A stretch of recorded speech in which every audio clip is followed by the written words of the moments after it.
année, Osgang Plaza célèbre ses 10 ans et vous invite à une programmation exclusive toute cette fin d'année. Le 25 septembre, vibrez avec Larry Kidd, Lou Phelps, Isabeau et Kama pour Love et Hip Hop. Le 3 octobre, place aux beats de 6-2 et Lunis pour Fréquence Locale. Sans oublier nos soirées habituelles, le Maquis, l'Élite, Friquiton, Sweet Like Honey, Vibe Benders et le grand rendez-vous Ballroom for Community en décembre. Osgang Plaza, 10 ans déjà et ce n'est que le début. Billets disponibles au osgangplaza.com. Une présentation par Osgang Plaza et Ubisoft. C'est la rentrée à l'UQAM et comme à chaque début de session, à choc.ca, la radio des étudiants de l'UQAM, on est en période de soumission de projet. Ça veut dire que votre rêve de présenter votre concept d'émission est devenu réalité. Et ce qui est fantastique, c'est que vous n'avez pas besoin d'avoir des connaissances en radio. Notre équipe ici en a, puis on est là pour vous accompagner. Du 25 août au 22 septembre inclusivement, c'est le moment de nous montrer vos couleurs. Le formulaire d'inscription est disponible en bannière sur le site web de choc.ca. En tant que directrice de la programmation, je vous donne un petit conseil si vous voulez vous démarquer. Soyez le plus précis possible dans votre description. Puis pour la démo, pas besoin de vous louer un studio de production d'envergure, là. Ça peut se faire directement sur votre téléphone. J'ai super hâte d'entendre vos propositions. Rendez-vous sur choc.ca jusqu'au 22 septembre. Pour découvrir des reportages qui sortent des sentiers battus, Choc est là pour toi. Notre équipe de bénévoles t'a concocté plein de reportages originaux. Société, culture, politique, UQAM et sport, on ratisse large mais toujours avec des angles précis. T'as juste à aller sur notre site internet au choc.ca dans la section reportages. Bonne écoute!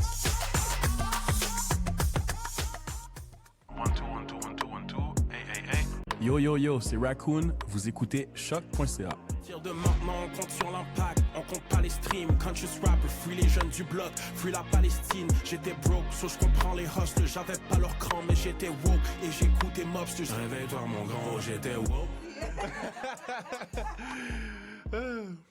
Civique. Un balado scientifique pour nous mobiliser. J'entends beaucoup de femmes qui disent c'est plus à nous, c'est pas à nous d'éduquer les hommes, et ça je le comprends totalement. Et c'est pour ça qu'on existe, des hommes qui changent, parce qu'on a envie que ce soit des hommes qui parlent à d'autres hommes, qu'on se prenne en main et qu'on s'entoure et qu'on se parle entre nous. Dans l'épisode d'aujourd'hui, on rencontre Michael Carlier, cofondateur des Hommes qui changent. Il donne espoir sur le potentiel des hommes à se conscientiser et s'organiser pour des relations plus saines et égalitaires. Et on essaie de pas désespérer sur la lenteur de ce processus-là. Je disais en introduction, ça fait plus de 20 ans que je suis en innovation sociale, donc ça fait 20 ans que je cherche à changer le monde, et je ne suis pas sûr que ça ait réussi depuis 20 ans. Donc... Bienvenue à Onde Civique. Et c'est parti!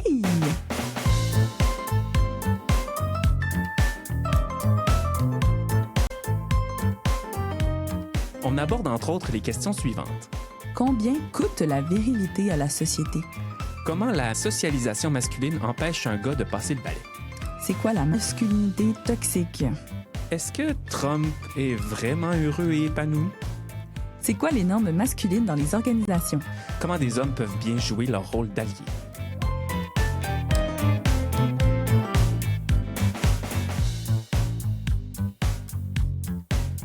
Ce que nous disent les hommes sur les hommes. Saison 1, épisode 9. Charleroi. Maryse Tremblay. Hey Maryse, je remarque que ça fait 2 personnes qui nous parlent de faire un budget du temps. C'est un défi que je suis prête à prendre, moi, là, de prendre minute par minute sur quoi je passe mon temps dans mes journées. Fait que pendant 1 semaine, tu vas te promener avec ton petit calepin. Tu vas te dire qu'est-ce que tu fais. Faire la ménagère scientifique de Paolo. Puis on analyse ça la semaine prochaine? OK, je vais analyser tes données, tu m'enverras ça. Oh oui, on échange nos rôles le temps d'un moment. Tu sais, tu vas être toi le scientifique analytique, puis moi, je vais être ton cobaye. Je vais te dire si t'as bien fait ça.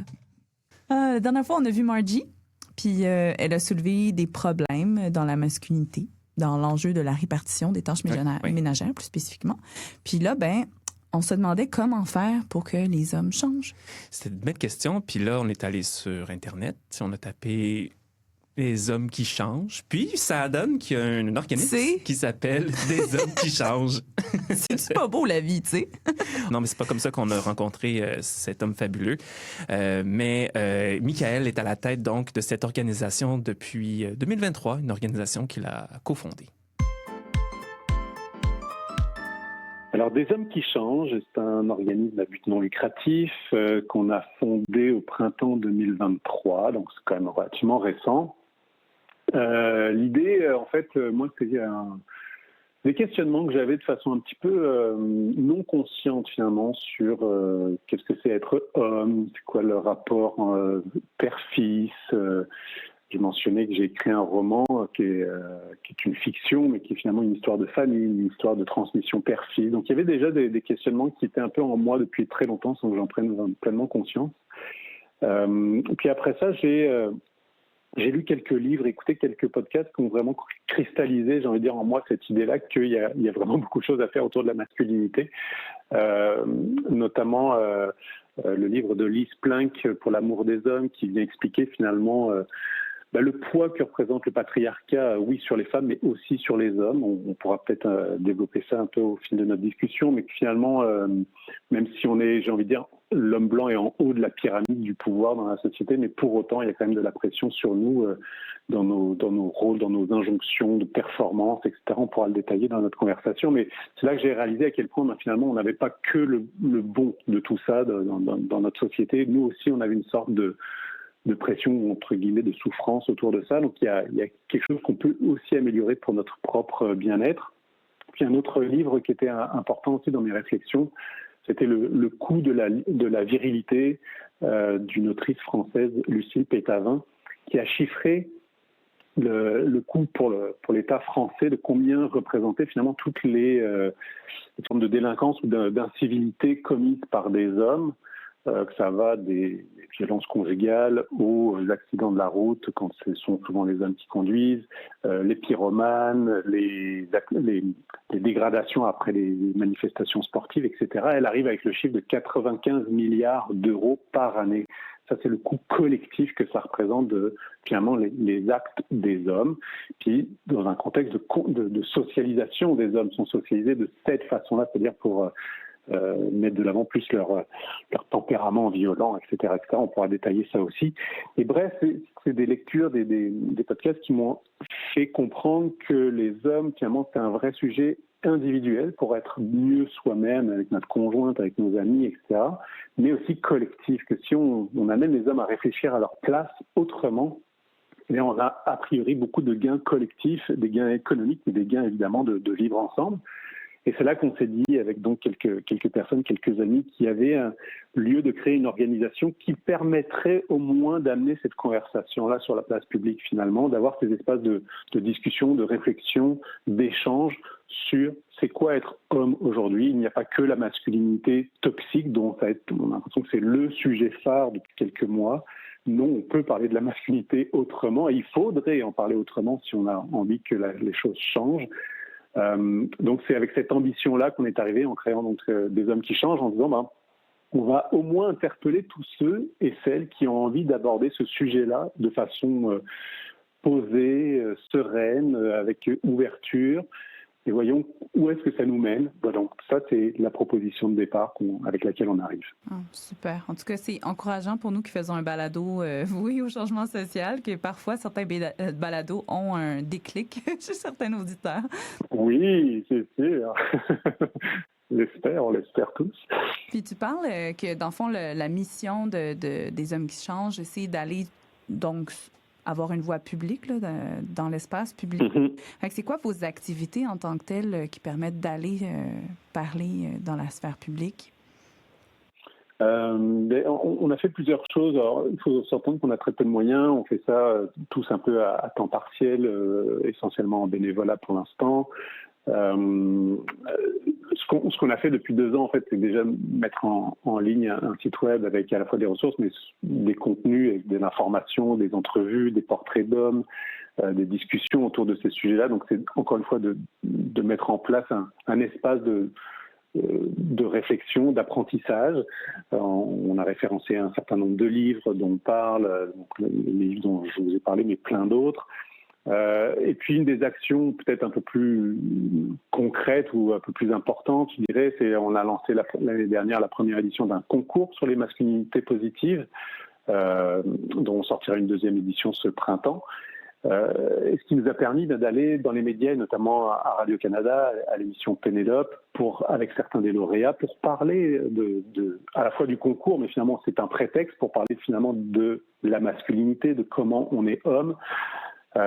Donc pour nous, c'est d'aller rejoindre des tribunes ou des médias comme Radio-Canada ou d'autres pour ramener cette conversation-là. Donc j'ai envie de dire juste déjà le fait d'exister, d'amener cette proposition de conversation, ça amène comme aujourd'hui. Pourquoi on se parle aujourd'hui? Parce que cette organisation existe, vous ne m'auriez jamais appelé sinon, évidemment. Donc c'est de créer ce prétexte de « Ah, le sujet interpelle ». Et je suis interviewé très régulièrement dans des podcasts, dans les magazines, dans les médias, tant mieux.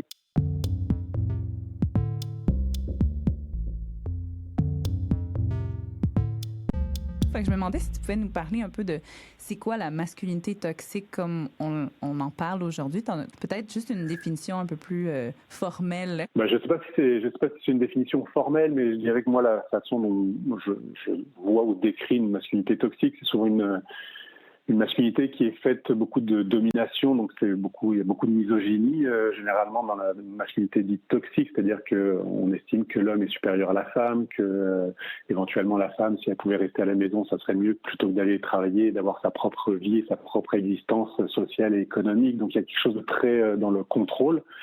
Une forme de violence finalement dans les rapports humains.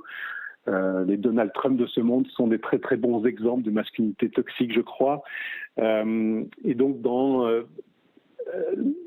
pas dans la relation, pas dans la coopération, pas dans l'égalité, assurément. Et que finalement tout ça doit sûrement traduire une grande peur, une grande crainte et des grandes fragilités intérieures qui font que ça pousse à être dans cette espèce d'extrême de la domination de l'autre. Parce que si jamais l'autre devenait notre égal, voire peut-être être un peu meilleur que nous sur certains plans, ça serait très très menaçant, donc c'est pas tolérable. Donc c'est clairement un manque d'équilibre psychosocial, assurément, et en tout cas il y a quelque chose aussi dans la socialisation qui pousse l'homme à être comme ça, parce que le capitalisme, c'est bon pour lui aussi d'avoir des hommes qui sont comme ça. Alors, nous, ce qu'on cherche à faire, c'est de dire, est-ce que tu es vraiment heureux et épanoui quand tu incarnes cette masculinité-là? On avait fort doute sur le fait qu'on est vraiment heureux en étant comme ça. Et on se dit que s'il y a quelque chose d'un petit peu plus doux et un peu plus en lien avec l'autre, il y a quelque chose qui, a priori, est plus épanouissant et beaucoup plus équilibré. Puis je me demande, parce que là, tu sais, comme on parle de masculinité toxique, puis on a l'impression que c'est juste les Donald Trump là, qui ont cette masculinité toxique-là. Mais est-ce que ça s'applique à tous les comportements? Tu sais, tu parles de socialisation et tout ça. Donc, toi, est-ce que tu as constaté peut-être que tu avais certains comportements toxiques dans tes relations de tous les jours ou d'autres exemples, des témoignages de personnes plus ordinaires? Oui, bien sûr, parce que les Andrew Tate et les Donald Trump de ce monde sont évidemment dans l'extrême de cette socialisation-là, puis de ces comportements-là. Et heureusement, on n'est pas tous comme ça. Mais pour autant, et puis c'est pour ça que j'aime pas beaucoup utiliser le terme de masculinité toxique, parce que ça peut renvoyer effectivement à ces figures-là qui sont dans les extrêmes. Et là, tout de suite, on se dit, non, je ne suis pas du tout comme ça, donc je ne suis pas un homme toxique. Ce qui est vrai et ce qui n'est pas vrai complètement non plus, parce que évidemment, on n'est pas comme ça. Mais pour autant, il y a plein de comportements qui sont un peu dans cette gradation d'une forme de domination, quand on ne va pas écouter telle personne en réunion au travail, que finalement, c'est une femme, on va la décrédibiliser un petit peu sans s'en rendre compte, ou on ne va pas forcément être justement dans le partage des tâches. Peut-être que ça, on va en parler un peu plus tard, parce que finalement, nous, ça nous dévalorise d'aller dans ces sphères-là, parce qu'on nous a encore une fois socialisé qu'il y a des choses qui sont plutôt féminines et d'autres masculines, donc on ne veut pas aller dans quelque chose qui est soi-disant féminin. Donc il y a comme une gradation de comportements qui sont finalement très genrés, et voire poussés des fois un peu à l'extrême dans certains types de comportements, et qu'il faut être fort, il faut ne pas se montrer vulnérable. Et moi, pendant très très longtemps, j'ai été justement dans ce genre de prisme-là de non, je montre pas trop mes émotions. Puis ça me fait pas mal si on me dit cette telle chose-là, alors qu'à l'intérieur, je suis complètement démoli. Donc il y a quelque chose encore une fois, dans cette distance, dans le rapport à l'autre, et parce que d'abord une distance par rapport à nos propres ressentis, par rapport à nos propres émotions, parce qu'on nous avait dit et éduqué, que on nous a appris à nous défendre finalement de ce contact avec les émotions. Donc tout ça, ça rend entre guillemets toxique, ou en tout cas ça ne rend pas plein et ça ne rend pas en relation avec l'autre. Et donc oui, moi j'ai vécu pendant très longtemps, et peut-être encore un petit peu maintenant, j'espère, mais pendant longtemps j'ai été dans ces choses-là, de la distance vis-à-vis de l'autre, et ce qui m'a fait écrire finalement sur ce que je disais sur les rapports père-fils, et qui finalement aujourd'hui m'a amené à créer un organisme qui aborde ce sujet-là. Donc clairement il y a une forme d'apprentissage tout au long de la vie, et je pense qu'il n'y a pas un homme aujourd'hui qui peut dire non, moi ça ne me concerne pas du tout, moi j'ai aucun comportement problématique et je suis parfaitement et avec moi-même et avec les autres, c'est à peu près impossible d'arriver là. Ben oui, on peut pas dire qu'on n'est pas influencé par cette société-là qui est malade là, de ça, là, qui porte ces modèles-là de masculinité, c'est toxique. On peut pas dire qu'on n'est pas influencé. Absolument. Absolument. Puis quand je parle de socialisation, c'est ça, on est exactement là. C'est qu'aujourd'hui, et dans la culture, nos héros mythiques de notre enfance, etc., ce sont des hommes forts, invulnérables, qui n'ont pas peur, qui n'ont pas mal, qui vont sauver l'héroïne, et on est dans des clichés absolus, mais en même temps, on est nourri à ça depuis toujours. Et c'est encore quand même beaucoup ça qu'on valorise aujourd'hui dans la société. Donc oui, il faut aussi répondre à ces injonctions. Pour appartenir au groupe, il faut bien répondre à ces codes, et c'est difficile d'en sortir, ou en tout cas d'en prendre conscience, et après de réussir à en sortir pour aller, entre guillemets, mieux soi-même. Et tout ce qu'on entend sur les masculinités, c'est quand même à travers notre société de communication, c'est véhiculé, qu'on entend ces messages-là. Donc il faut avoir une contre-proposition, en tout cas c'était la prémisse, c'est de comment, si les médias sociaux diffusent beaucoup ces concepts-là, ces idées-là, comment on peut contribuer à en diffuser d'autres qui vont dans l'autre sens, ou en tout cas qui proposent une alternative. Donc ça a été un peu les outils qu'on a utilisés, parce qu'encore une fois, c'est ceux qu'on connaissait le plus.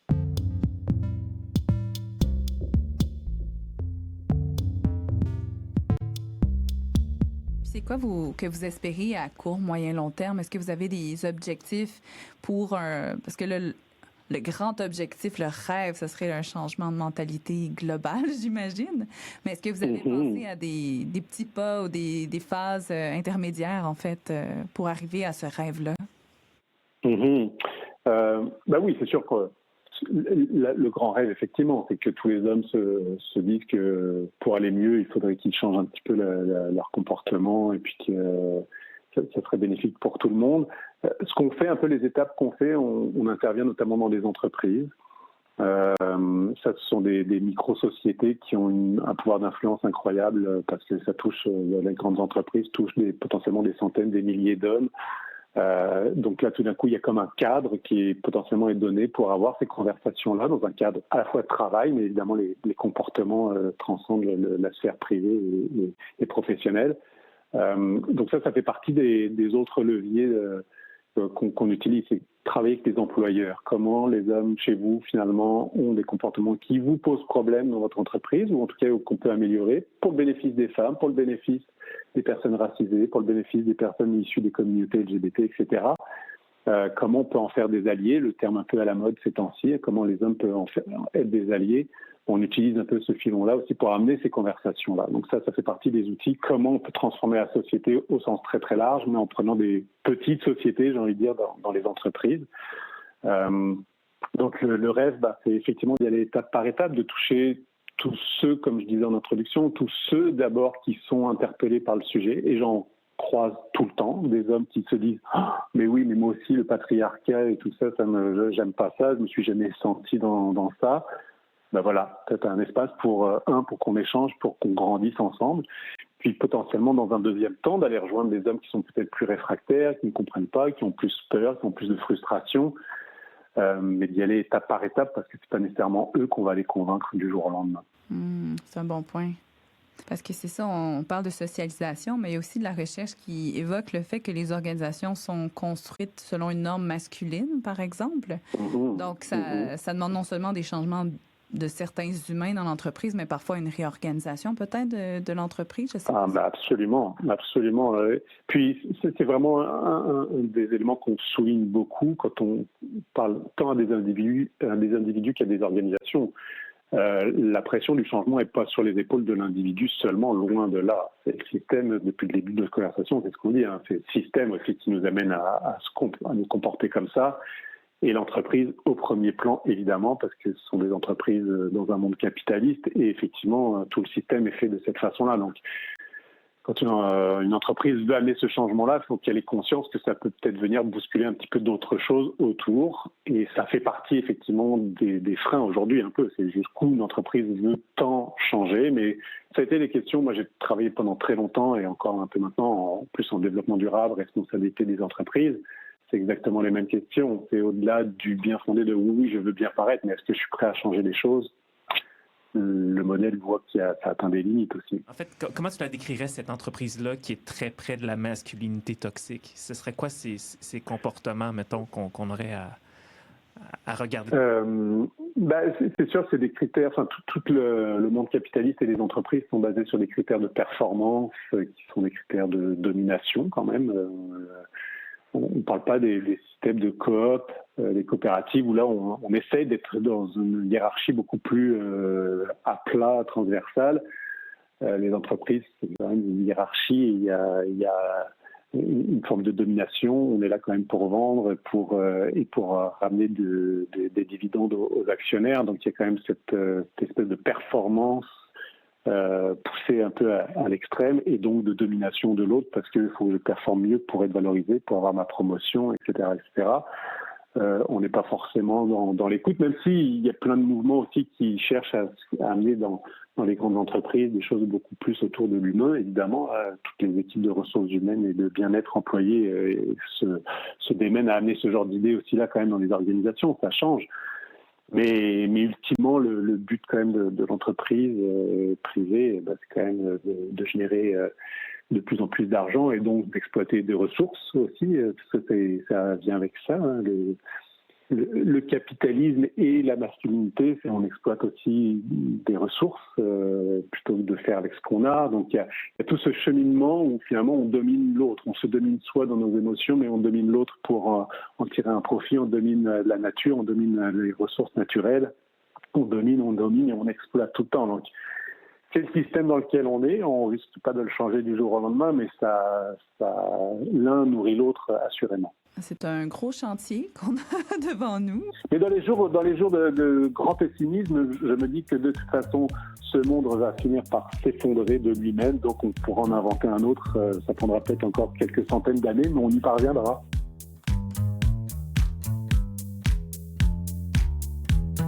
C'est le temps du HO! OK, c'est une bonne pratique de consulter d'autres sources dans le milieu de la science et dans l'académie. Donc, le HO, c'est un segment qui met en lumière d'autres savoirs, qui permet de confirmer ou infirmer les affirmations que nos experts qui viennent au micro nous disent. Avec Margie, on a parlé des mesures de conciliation travail-famille dans les organisations. Ça m'a donné un petit peu le goût d'aller creuser la question, fait que j'ai été lire ce petit texte-là, ce petit ouvrage-là, donc, qui s'intitule « Maternité, la face cachée du sexisme, plaidoyer pour l'égalité parentale ». Marie-Lise Hamelin, c'est une journaliste indépendante, donc c'est pas une scientifique. Les journalistes, ils savent faire quand même du travail rigoureux pour faire le tour d'une question, puis souvent sont un petit peu plus agréables à lire que les scientifiques, mais bon, ça dépend lesquels. Elle va s'attaquer au fameux congé parental, fameux congé de maternité, là, qu'avec les femmes de Libérer la paresse, on a pu renommer travail de maternité. Marie-Lise Hamelin va entre autres aussi parler de cette formulation-là. Son argument principal, c'est de dire que la maternité nuit encore aux femmes sur le marché du travail et plus spécifiquement, elle va dire que le congé de maternité, on devrait plutôt dire que c'est un congé maternisant en ce que ça crée des femmes premières répondantes de leurs enfants, ça crée des rôles genrés dans le couple et ça crée aussi des injustices sur le milieu du travail parce que là, c'est elles qui vont prendre les absences au travail pour aller chercher les enfants, c'est elles qui vont s'absenter de façon prolongée du travail avec une grossesse et un accouchement et s'occuper de l'enfant. Et tant que cet état-là va durer, les employeurs vont préférer embaucher ou donner des promotions à des hommes qui sont donc plus fiables et qui valorisent davantage le travail que la famille. Il faut dire aussi que les femmes ont une certaine pression sociale là, à prendre le congé parental et à prendre ce rôle-là. Donc, c'est pas exclusivement leur responsabilité individuelle. Elle va parler d'un rapport qui a été publié en 2015 du Conseil du statut de la femme qui va confirmer que depuis les 50 dernières années, les femmes accomplissent encore en moyenne 70% des tâches domestiques et des soins pour les enfants, que les Québécois s'absentent 2 fois plus souvent du travail pour des raisons familiales. Elle va aussi nommer qu'entre 1986 et 2010, oui, les hommes ont augmenté la quantité de temps qu'ils passent aux soins des enfants. Puis les femmes ont un petit peu diminué ce temps-là, passé aux tâches domestiques. Sauf que malgré ces changements positifs, l'écart demeure quand même important parce que pour les femmes, c'est 1h30 de temps libre en moins par jour qu'elles ont parce qu'elles s'occupent aux tâches ménagères. Sauf que elle démonise pas du tout le RQAP. Là. Elle dit là, que c'est déjà une première étape importante qui a été faite. Elle va parler entre autres de l'histoire de ce régime-là dans le petit bouquin. Au contraire, il faut qu'on le bonifie, donc il faut qu'on permette au RQAP d'être plus accessible et surtout de taper sur les doigts des employeurs qui sont pas justes envers les femmes. Puis elle dit aussi que ce qui pourrait aider, c'est en fait de réserver un temps plus long aux pères dans ce congé parental-là. Parce que là, en ce moment, c'est quoi? C'est 5 semaines que les hommes peuvent prendre. Puis souvent, le congé qui est partageable est pris majoritairement par les femmes. Donc, ça serait de dire que les hommes auraient, par exemple, un 6 mois qui leur serait alloué. Puis s'ils ne prennent pas le 6 mois, il n'y a personne d'autre qui prend ce congé-là. Donc, il disparaît. Il y a différentes configurations qu'elle discute dans le bouquin par rapport à cette proposition-là qui sont vraiment intéressantes. Ce qu'elle va proposer aussi pour changer cette normalisation-là, que la femme soit le parent qui sait naturellement s'occuper des enfants, c'est qu'elle va aussi proposer de dégenrer les formations prénatales. Ces formations-là qui sont beaucoup orientées sur la biologie, sur les stades de grossesse, sur l'accouchement, avec de plus trop s'inspirer des formations qui sont offertes pour les familles homoparentales, puis qui ne va pas définir des rôles genrés, mais qui va vraiment se permettre de redéfinir les rôles en fonction des parents, des besoins des parents. Donc, à découvrir, c'est vraiment une lecture passionnante et je vous la recommande. Si vous voulez voir le HO sur vidéo, le lien est en description de l'épisode ainsi que les références. Vous trouvez toutes les manières de nous joindre sur ondecivique avec des s.com. Onde civique, un balado scientifique pour nous mobiliser. Pour résumer à date, Michael nous a parlé de son OBNL, c'est les activités qu'il fait avec les hommes qui changent. Il nous a expliqué que ce qu'il y a à améliorer, c'est pas uniquement le pouvoir que prennent les hommes sur les autres, mais aussi la pression de performance que ressentent ces hommes-là. Il nous a aussi parlé un peu plus longtemps du terme de masculinité toxique, puis il n'aime pas beaucoup utiliser cette expression-là parce que souvent on se dissocie des extrêmes, mais en fait la masculinité toxique, ça peut se manifester dans des petits comportements subtils qu'on voit pas tout le temps. Fait qu'il pense que pour cette raison-là, il ne peut pas y avoir d'homme que ça ne le concerne pas du tout. Notre culture valorise une image de l'homme, on parle d'invulnérabilité, de force, d'être sans émotion, mais il pense qu'il faut une contre-proposition et ce changement de mentalité-là se facilite beaucoup dans les micro-sociétés comme les entreprises. Et vous allez voir, il va s'avancer sur des gestes à poser à notre échelle. Est-ce que tu identifies peut-être des choses qui restent encore à faire, tu sais, parce que là, Catherine, elle cherche des actions à poser, entre autres, là, mais est-ce que tu sens qu'il y a certains manques dans l'écosystème pour arriver ensemble à faire de petits bouts de chemin? Moi, je pense que, encore une fois, moi, je reviens beaucoup sur ces discussions qu'on a comme aujourd'hui. Je pense que déjà, juste d'ouvrir ces espaces de dialogue, pour moi, c'est un gros morceau, parce qu'on a beau être dans une société où on dit qu'on peut tout dire, ou au contraire qu'on ne peut plus rien dire, j'en sais plus, mais en tout cas, bref, les conversations ne sont pas si faciles à avoir. Donc déjà, d'avoir des conversations posées, moi, je trouve que c'est un gros morceau. Et puis, il y a beaucoup d'hommes qui ne savent plus quoi faire, qui ne savent plus quoi dire, qui ne savent plus comment se comporter entre eux, avec les femmes, et qui sont réellement, profondément et sincèrement perdus. Et je pense que... Alors, pas tout le monde qui a envie de faire ça, et je le comprends, mais de tendre la main quand même à ces hommes-là, il y a quand même quelque chose d'intéressant à obtenir. Mais je comprends qu'il y a aussi j'entends beaucoup de femmes qui disent c'est plus à nous, c'est pas à nous d'éduquer les hommes, et ça je le comprends totalement. Et c'est pour ça qu'on existe, des hommes qui changent, parce qu'on a envie que ce soit des hommes qui parlent à d'autres hommes, qu'on se prenne en main et qu'on s'entoure et qu'on se parle entre nous. Et j'organise, on organise des cercles de parole avec un organisme dans Rosemont à Montréal, des cercles de jeunes papas, et c'est des espaces qui sont magnifiques parce que, encore une fois, les hommes n'ont pas forcément l'habitude d'avoir des espaces autres que leur couple, donc leur blonde, pour dire ce qui ne va pas, ce qu'ils ne comprennent pas, ce qu'ils trouvent dur, ce qu'ils trouvent, sur lequel ils n'ont pas de réponse, de se montrer vulnérable. Et c'est des moments qui sont fabuleux, parce que là, un homme peut dire à d'autres hommes, bah là, je sais pas, je suis un peu perdu, je suis fatigué, je suis à bout, je suis ceci, je suis cela. Et de créer d'autres espaces, et il y en a beaucoup d'autres, des cercles pour hommes au Québec, heureusement, mais je pense qu'il y a de la place pour en créer encore beaucoup d'autres, parce qu'il y a un besoin d'être entendu, mais d'être entendu autrement que dans la sphère publique, comme décideur ou comme pour parler de la chose publique, mais de parler de la chose intime, il n'y a pas tant d'espace pour les hommes, et ça serait un pas supplémentaire très intéressant à investir. Est-ce que tu crois que cette initiative-là permettrait de contribuer à une meilleure répartition, reconnaissance du travail invisible dans les ménages, donc à une meilleure distribution pour avoir plus de temps de qualité, selon ce que désire Catherine? Est-ce que tu vas sauver le modèle des couples? En tout cas, je pense qu'on peut apporter, encore une fois, un petit peu d'eau au moulin, mais je pense que oui, parce que ce qu'on a entendu, vu depuis 2 ans, c'est que l'homme se valorise beaucoup à l'extérieur de la maison. L'homme, il faut que ce soit qu'il ait un travail valorisant, qui ramène encore beaucoup d'argent, même si le rôle du pourvoyeur de la maison est quelque chose qui est un peu décrié, qui est un peu en train de changer, mais quand même, il y a quelque chose qui est très valorisant dans ce qu'on fait à l'extérieur de la maison comme homme.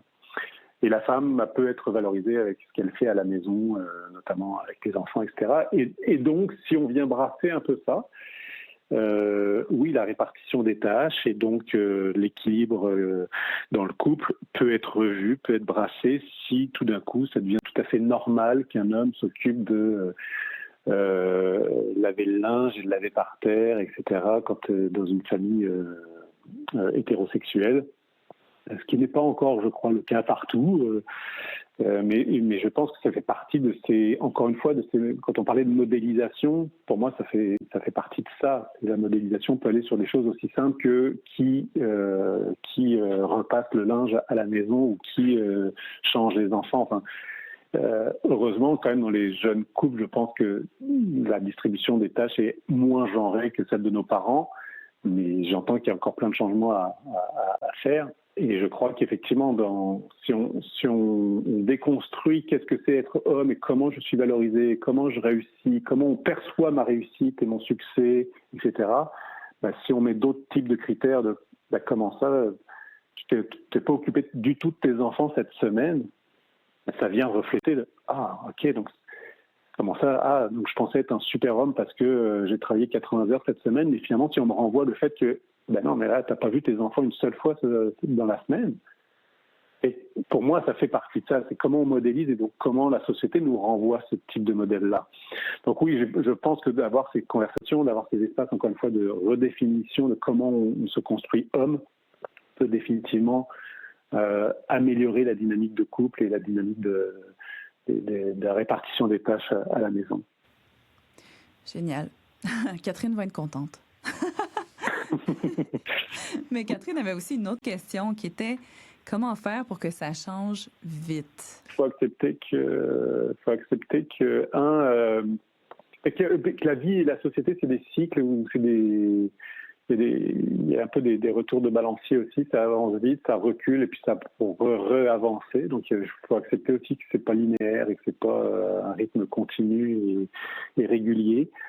Et puis oui, non, ça va pas assez vite. Après, on peut essayer de faire en sorte que ça aille un peu plus vite à notre échelle, c'est-à-dire qu'on peut quand même instaurer des choses dans notre dynamique familiale, dans notre maison, qui ne sont pas dans la norme de la société. Et je pense que ça, on est tous capables de faire des choses. On le fait tous probablement dans certaines sphères, mais je pense qu'il faut aussi peut-être s'accrocher à ces éléments-là, que nous, on peut poser des gestes qui vont dans le sens de ce qu'on veut et à notre rythme. Parce que tous nos amis ou tous les gens dans la société font comme nous, non. Mais nous, on est capable peut-être de poser des jalons dans ce qui nous correspond le plus. Et puis après, plus philosophiquement, de dire que le changement, effectivement, est très long et que peut-être c'est nos petits-enfants qui bénéficieront de ce qu'on est en train de se dire aujourd'hui. Oui, c'est ça, ça donne du sens, en fait, à nos actions. Moi, ça, en fait, c'est comme ça que je vois, là. Je me dis, ça va servir à quelqu'un au bout, là. Ouais, on cite toutes les féministes qui citent telle femme dans les années 40, 50, 60. Bon, bah, à leur époque, elle trouvait que ça avançait pas très vite, mais les femmes qui les citent aujourd'hui, grâce à elles, on est ailleurs dans la société. Donc, il faut se dire que ce qu'on fait aujourd'hui, des gens nous citeront en modèle, peut-être. Catherine devait poser une action. Fait que je sais pas si, mettons, tu avais à prioriser certains types d'actions qui ont le plus d'impact ou qui ont le plus de potentiel à petite, moyenne échelle. Est-ce que tu aurais une idée à lui proposer? Toujours sur la répartition là, oui. des tâches domestiques. Ben, moi, je dirais à Catherine de dire à son chum, si elle en a un chum, ou en tout cas aux hommes qui l'entourent, d'aller... voir notre site, de nous consulter, d'aller lire des livres qu'on référence sur notre site. Et bref, d'amener les hommes autour d'elle à aller se poser ces questions-là et que ça va faciliter ensuite les conversations qu'elle pourrait avoir ou les questionnements ou les sujets sensibles qu'elle pourrait amener dans son couple ou avec ses amis.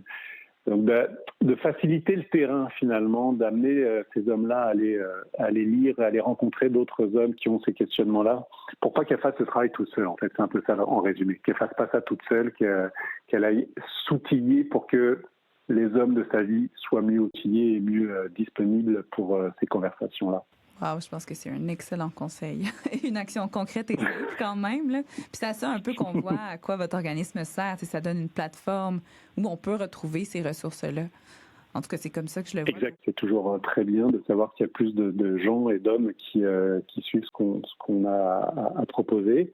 On peut faire des dons sur la plateforme aussi. Et puis aussi, on peut nous ouvrir des portes sur, je parlais tout à l'heure d'entreprise ou d'organisation. Ça fait partie des choses sur lesquelles on peut aller monétiser un peu notre organisation, d'aller chercher des revenus pour pérenniser l'organisme.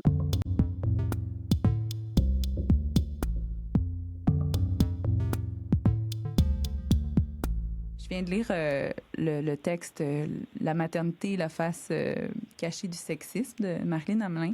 Puis dedans, elle parlait d'une solution qui était d'élargir le RQAP, les conditions du RQAP pour donner un plus long congé de paternité obligatoire pour les pères pour qu'ils soient plus à la maison, plus engagés lors d'un congé de maternité, d'un congé parental. Donc, lorsqu'un bébé arrive, dans le fond. Puis tu penses quoi, toi, de ça? Est-ce que tu penses que ça changerait les choses? Je pense que oui, parce que déjà, moi j'ai eu ma fille en 2007, ça faisait pas très longtemps qu'il y avait le congé parental élargi pour les pères au Québec, et pour moi c'était comme une différence. Moi, français d'origine, je connaissais pas, puis même encore aujourd'hui, en France, c'est vraiment très en retard par rapport à tout ce qu'on a au Québec, donc pour moi ça fait une énorme différence, effectivement.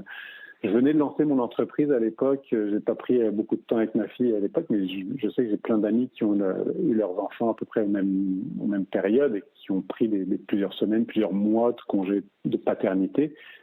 Et pour moi, il y avait quand même quelque chose d'assez révolutionnaire. Donc, oui, j'imagine que plus la société nous amène dans cette direction-là, plus ça devient normal qu'un homme s'absente pendant 6 mois du travail. Aujourd'hui, il y a quelque chose de...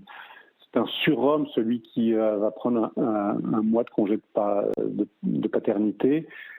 La femme qui prend son année, c'est presque normal. Donc pourquoi on n'équilibre pas davantage ça?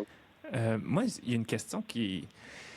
en fait, on a la même question un peu avec notre projet là, de Onde civique. On aimerait aussi, nous, voir arriver un certain changement. Puis on trouve ça gros.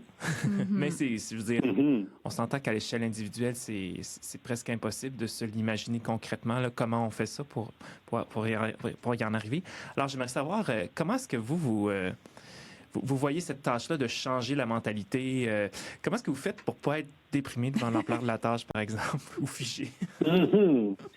Je disais en introduction, ça fait plus de 20 ans que je suis en innovation sociale, donc ça fait 20 ans que je cherche à changer le monde, et je ne suis pas sûr que ça ait réussi depuis 20 ans. Donc oui, il y a des jours, il y a des matins qui sont plus difficiles que d'autres, c'est indéniable. Les élections américaines, ça ne fait pas des belles journées, c'est sûr. On n'a pas l'impression d'aller dans le bon sens, mais pour moi, une des clés de ma santé mentale, c'est de m'entourer de gens qui partagent mes valeurs. Alors, ça peut faire un peu chambre d'écho, certes, mais en même temps, moi, d'aller tout le temps me confronter à des gens qui pensent vraiment à l'extrême de moi, ça ne réussirait pas non plus. Donc, je préfère m'entourer de gens qui pensent un peu comme moi.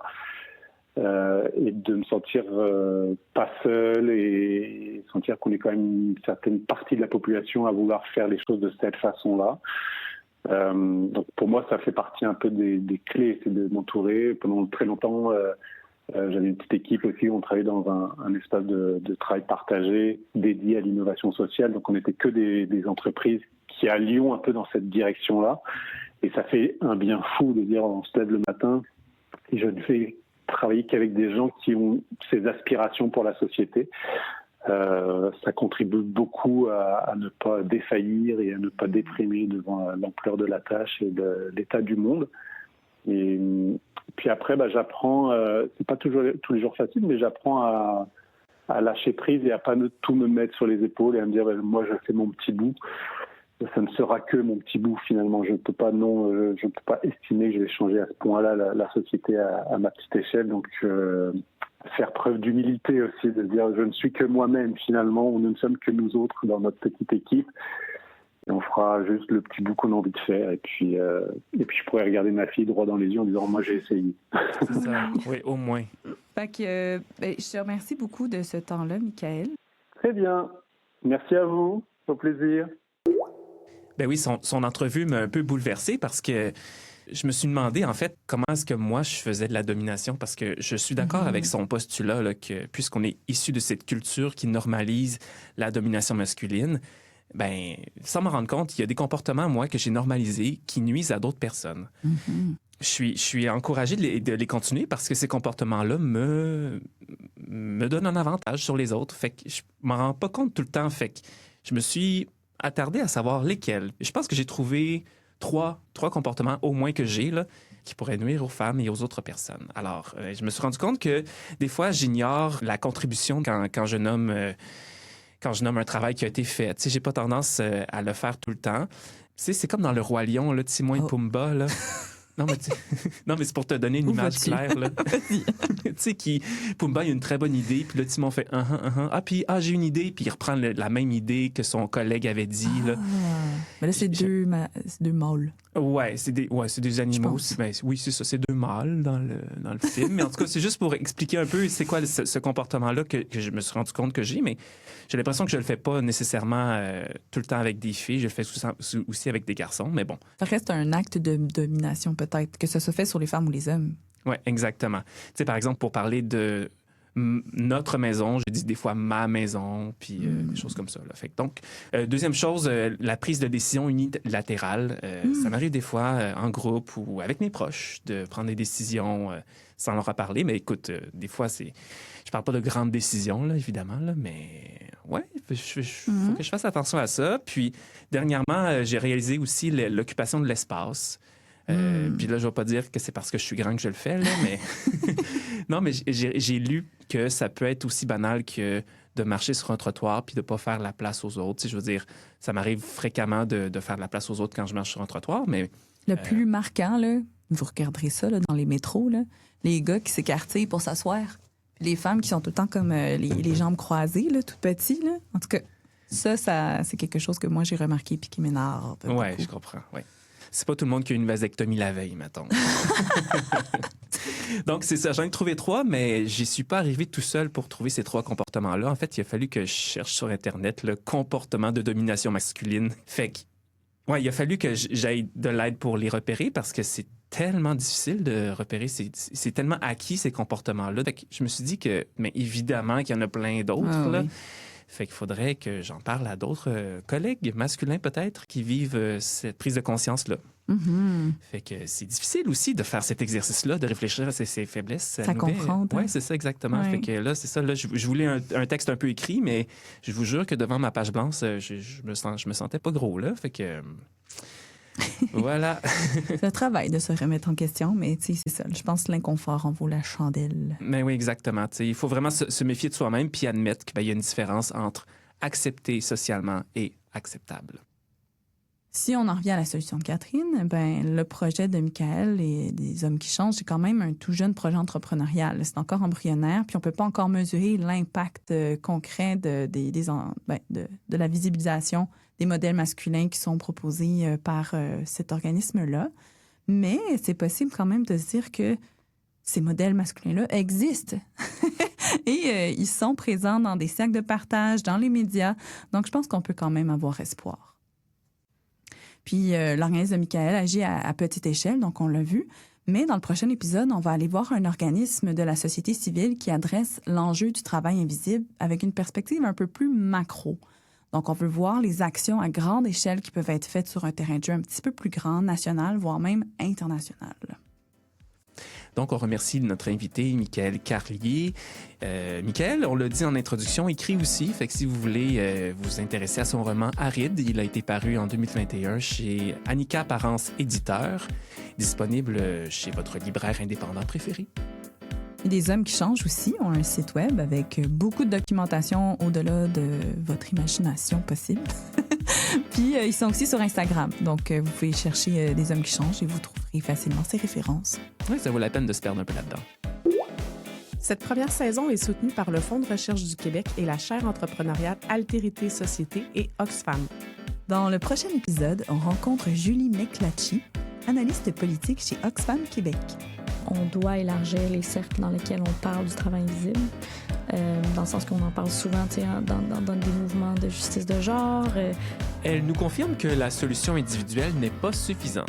Non, fait que m'isoler dans mon bunker anti-zombie, c'est pas une bonne piste d'action. Parce que le plus qu'on reste dans nos silos, j'ai l'impression que le moins on se parle, le moins on partage des priorités que souvent on a en commun. Maryse, il faut que tu sortes de ton bunker. Bon, on se retrouve bientôt d'abord. Et c'est fini.